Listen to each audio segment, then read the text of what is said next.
Hi, it's me again with Corel tips and tricks. Some pretty cool text effects using just colors and the POINTILLIZER tool. These two are the same, and we're going to go through it. So I wrote out a text, and here's some of the ones I used.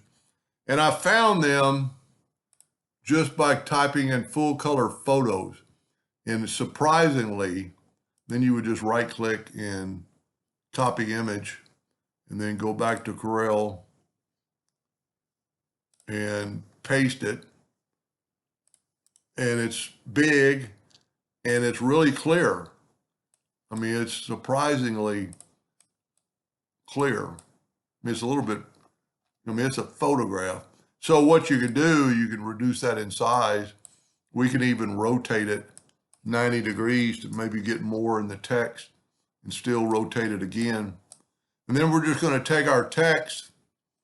It's got to be on top, so you've got to go to Object, Order, Front of Page. And the reason it's behind there because the picture you brought in was brought in last. So we could actually reduce this a little bit more and get more color. We can stretch it out just a little bit.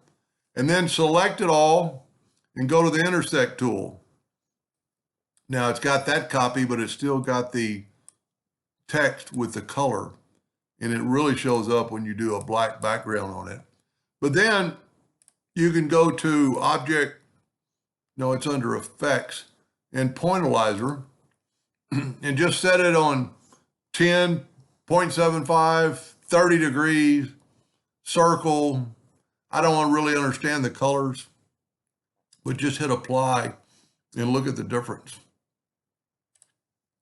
And now if we put a black box around it, Object, Order, Backup Page, it really makes it stand out.